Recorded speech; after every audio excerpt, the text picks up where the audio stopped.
2024లోని అధికారంలోకి వచ్చిన ఎన్డీఏ కూటమి కక్షపూరితంగా వ్యవహరిస్తుందని, చిరు ఉద్యోగులపై కూడా కక్ష సాధిస్తుందని రాష్ట్ర ఎస్సీసీఎల్ వైకాపా నాయకులు పిట్టా శ్రీను ఆరోపించారు. తాళ్లపూడి మండలంలోని గల ప్రభుత్వ మద్యం దుకాణంలో పనిచేస్తున్న సేల్స్ మ్యాన్, సూపర్వైజర్ ఉద్యోగులు వైకాపా వర్గీయులపై జిల్లాలో మరెక్కడా లేని విధంగా వేటు వేస్తూ చర్యలు చేపట్టిందని అన్నారు. ఈ మేరకు తాళ్లపూడి మద్యం దుకాణంలో పనిచేస్తున్న సేల్స్ మెన్లను తొలగించి కొవ్వూరులో పనిచేసే ముగ్గురిని నియమించినట్లు సంబంధిత ఎక్సైజ్ ఎస్ఐ లక్ష్మణస్వామి తెలిపారు. దీనితో అక్కడ పనిచేస్తున్న సేల్స్ మెన్లు అశోక్ చక్రవర్తి, భానుప్రసాద్లు తమకింకా సెప్టెంబర్ వరకు ఉద్యోగం చేసే అగ్రిమెంట్ ఉందని, తమపై కక్షతో షార్టేజీ ఉన్న కొవ్వూరు షాపుకి బదిలీ చేసి ఇష్టం లేకుండా రాజీనామా చేసేయమని బలవంతం చేస్తున్నారని పేర్కొన్నారు.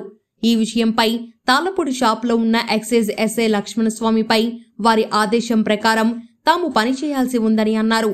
వైకాపా నాయకులు పిట్టా శ్రీను మాట్లాడుతూ తాళ్లపూడి మండలంలో 4 షాపులలో 14 మంది పనిచేస్తుండగా వీరిలో వైకాపా వర్గీయులను మాత్రం తొలగించేందుకు చర్యలు తీసుకున్నారని, వీరితో పనిచేసే టీడీపీ వర్గీయులను కొనసాగిస్తున్నారని, ఇది ఎన్డీఏ ప్రభుత్వం కొవ్వూరులో జరుపుతున్న కక్ష సాధింపు అని అన్నారు.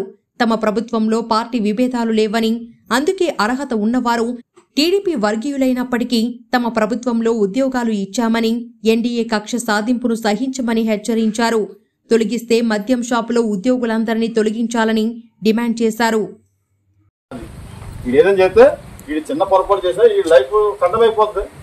మీరు ప్రభుత్వ పెద్దలు తెలియజేయవద్దుగా, పై అధికారి గారు తెలియజేయవద్దుగా, ఆ పై అధికారి ద్వారా ఎవరైతే గవర్నమెంట్ పెద్దలు మన గౌరవ ఎమ్మెల్యే గారు కూడా ఈ విషయం జారవేసి ఈ 50 రోజులు ప్రకారం మేము వచ్చాము. ప్రకారం వచ్చారు. ఇక్కడ ఉన్నటువంటి సిచ్యువేషన్ కూడా మీరు పై అధికారి తెలియజేయాలని చెప్పేసి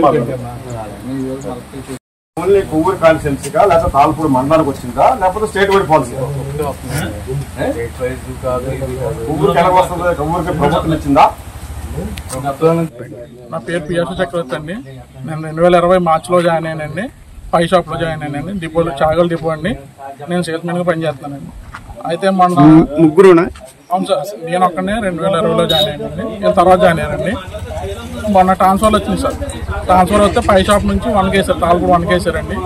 ఇక్కడ నుంచి లేటెస్ట్గా మళ్ళీ డిపో ఫోన్ చేసి డిపోకి రమ్మన్నారండి. డిపోకి రమ్మన్న తర్వాత వెళ్ళానండి. డిపోకి వెళ్ళిన తర్వాత నన్ను కొవ్వూరు షాప్లో వేసారండి. కొవ్వూరు షాప్ అయితే నేను చేయనని చెప్పానండి. కొవ్వూరు షాప్లో నాకు ఆల్రెడీ షార్ట్ ఉందని తెలిసిందండి. ఆ షార్ట్ ఉన్న షాప్లో నన్ను చేయమన్నారని చేసిన కింద నేను చేయనని చెప్పానండి. అయితే సీఎం మేడం, ఏఎం గారు రిజైన్ ఇచ్చామన్నారండి. సరే మేడం ఇచ్చేస్తానని చెప్పానండి. ఈ రోజు వచ్చి షాప్ హ్యాండ్ ఓవర్ చేయమంటారండి. మేమైతే చేయనని చెప్పి మాకు బాండ్ ఇంకా నెల 15 రోజులు ఉందండి. ఆ నిమిత్తం బాండ్ ఉండగా మేము దాని గురించి అడుగుతున్నామండి. ఈ లోపలనే మీరు కొవ్వూరు షాప్లో చేయలేదు కాబట్టి అందుకని మేము తీసేస్తామని చెప్పి ఇప్పుడు షాప్ హ్యాండ్ ఓవర్ చేయమంటారండి. ఇది సార్ మా విన్నపం.